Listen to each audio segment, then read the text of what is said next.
is crazy. I've been drowning in a lot of sorrow lately. Hey, what's up, Mzansi? Welcome back to SA Hip Hop Weekly with Walt Lucine. And on this video, let's dive into record labels and have a young masterclass on signing contracts for upcoming artists and well-established artists. Because to this day, niggas are still signing their souls away without knowing.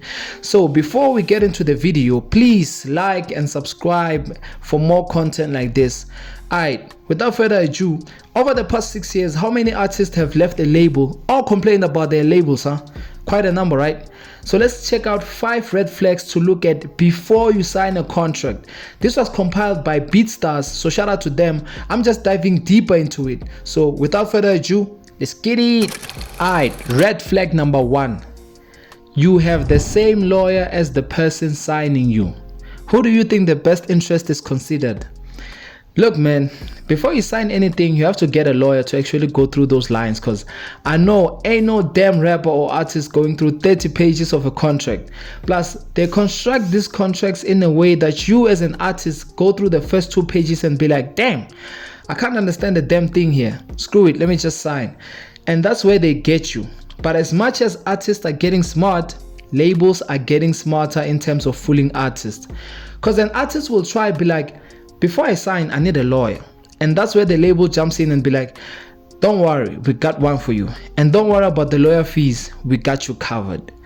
That damn lawyer that the label provides for you is not there for you. That lawyer will just page through the contract because they already know what's in it anyway. Then tell you things like, look, man, I think this is actually one of the best music contracts you'll ever get in this industry. Hey, it doesn't really get better than this. From the looks of it, they're about to make you a star and you'll be earning some crazy amount of money.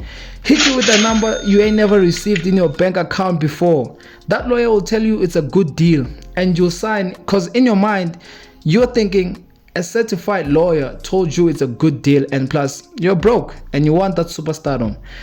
That lawyer won't tell you you won't own your music. Like, you won't have ownership of your music at all.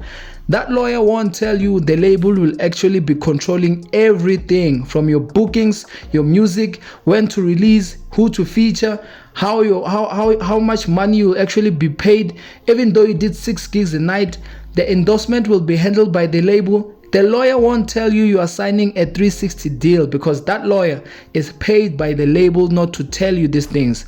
So the best way to go about it is to get yourself a private lawyer that has no ties to the label to go through your contract. I just want to know, all the time ngesikhathi ubhizi uqala, even ungena khona ambitious, kwakukhona umuntu osebenzisana naye eduze kwakho owecathulisa, uyabona ukuthi explainele zonke whether ama processes, ama contracts or anything, like was there someone with you? Yeah, we're cool. Okay. Hey, you sound sexy speaking Zulu. Yeah, I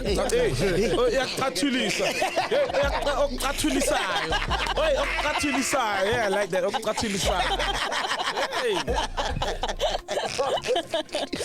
So yeah, no one. No, Beacon. Yeah. Yeah, Beacon, which is why namanje ngithi kuzophumeka khona. Ngeke kuze kungaphumeki. Ukuthi kanjani kodwa khona kuzophumeka because I want out. So if so ukuthi ube lo muntu bekhona, then why did all of this happen still? Alright, next one. Red flag number 2. You have no ownership. One of the reasons why these music contracts are thick is so that you don't get to the part where they actually say they'll own all your music even after you leave. And McJ on Podcast and Chill told a story about him approaching Sony, and Sony allegedly sent him a contract, and on the contract there by page 30 there, he says the fine print allegedly says that after 3 years they'll own all the music he releases under them. And that's how they get you. Because there's a number of artists with hit songs and platinum selling albums that they don't own. Ownership is very important. That's where the real success is. Imagine later on in life you're trying to buy your masters from somebody else. It's your songs, your voice on the records, your beats if you produce them. It's all you, but it's not yours, and they can do whatever they want with it. Probably still making money off of it, and there's nothing you can do about it. How sad, man. So, ownership, people. When that contract comes and it says you won't be owning your music or you'll only own it for a certain period of time, shred that contract, tear it in half and thank me later. So I went up to Sony because I didn't want to do the admin. I'm like, Sony's a big company. They sent me the contract, dog. About 30 pages. So I sent it to my lawyer. Shout out to Tanya. Oh, yeah, dope. And she came back and there was a clause in there. Now, I'm paraphrasing, but there was a clause in there that said that after 3 years of the contract, they will own my music forever. Jesus, Sony, whoa, Sony! Man, that's thugger. That's thuggish behavior. Yeah. In 2022. Yeah. So we sent holy. back an email to say, okay, cool, we like the contract, but please amend this clause and this clause and this clause. Puff Daddy 2.2. Yeah. They replied back, they're like, sorry, we don't want to pursue this anymore. Good luck. Hey, Sony! Sonyisa! That's what Sony's short for. Sonyisa! Man, I found my contract. Are you serious? Yeah, I That's kid you not, stealing. bro. I kid you That's not. Gonna own your music forever. Yeah. That is, yeah. That's stealing.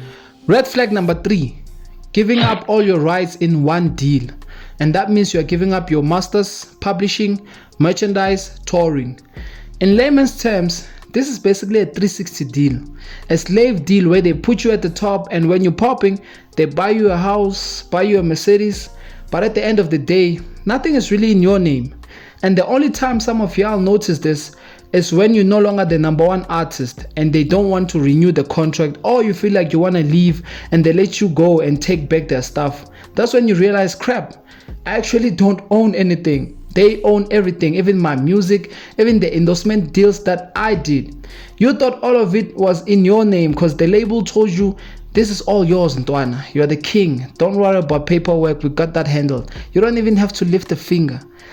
That's where they get you, because sometimes you do need to lift a finger.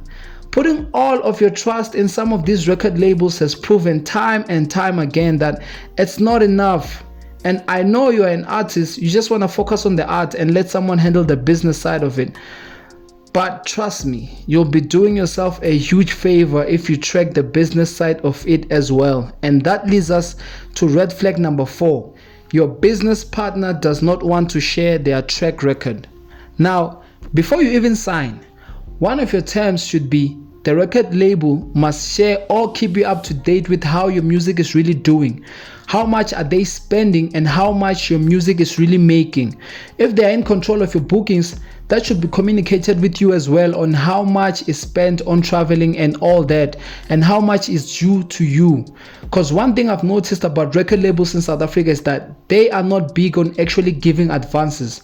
They move differently from how they do it in the States. In the States, they'll give you like 2 million advance, which is basically a loan, but you've never seen that kind of money, so you'll probably blow 3/4 of it and have to pay it back in a way. In SA, they'll spend money on you, but they hardly give you like 1 million advance or anything like that. But they will spend money on you if you are talented and keep record of every single cent they spend. And most of the time, even unnecessary things that you thought came as gifts, they put it in the record as some sort of advance or loan.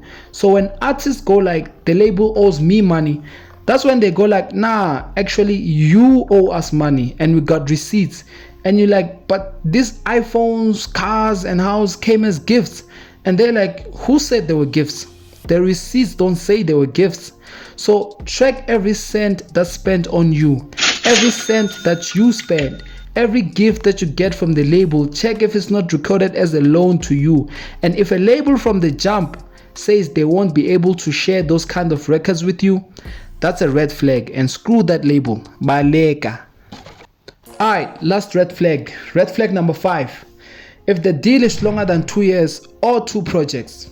Look man, labels are mostly looking out for their best interest, not yours. But they come to you claiming that you are their first and only priority. But soon as you realize that, man, this damn label just want to make money off me and they're no longer even trying to hide it, it's better to realize it when you only have like a few months left to the deal, other than 4 years left, yabo. Because I've seen a lot of artists no longer releasing music, just waiting for their contract to end so that they can get back to their artistry. And that is really draining to the musician, because you do this for the love, and when the label takes that away from you, you just end up doing it just to give them their 5 projects that you signed up for so that you can get it done and over with. and it's no longer fun. So they basically end up making you hate what you loved so much your whole life. And that's when artists start dropping mid albums, work songs, because the passion they had for this music thing, the record label drained it all. Now you're just doing it to get the contract done and over with.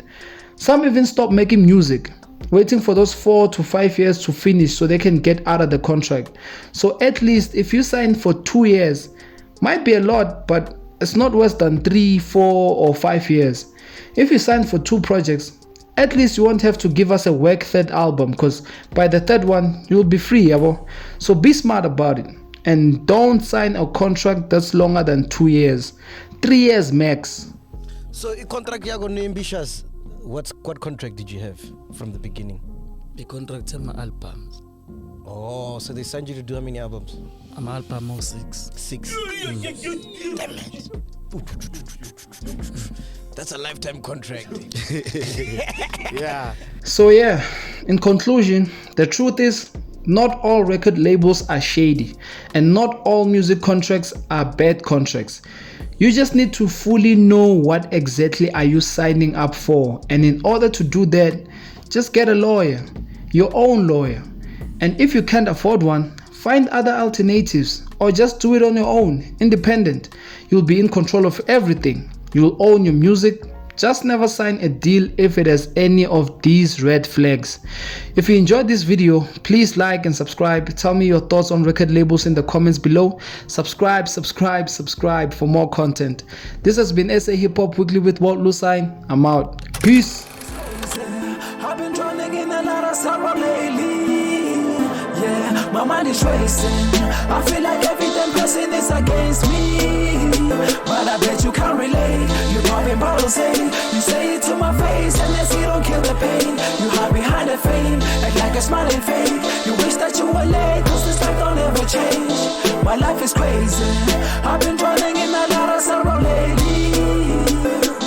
So I pray to God, hallelujah. You deliver me from evil, I don't need no Uber. Living in the valley of death, I don't wanna lose you. I've been trying to make it back and keep us got the tools, yeah.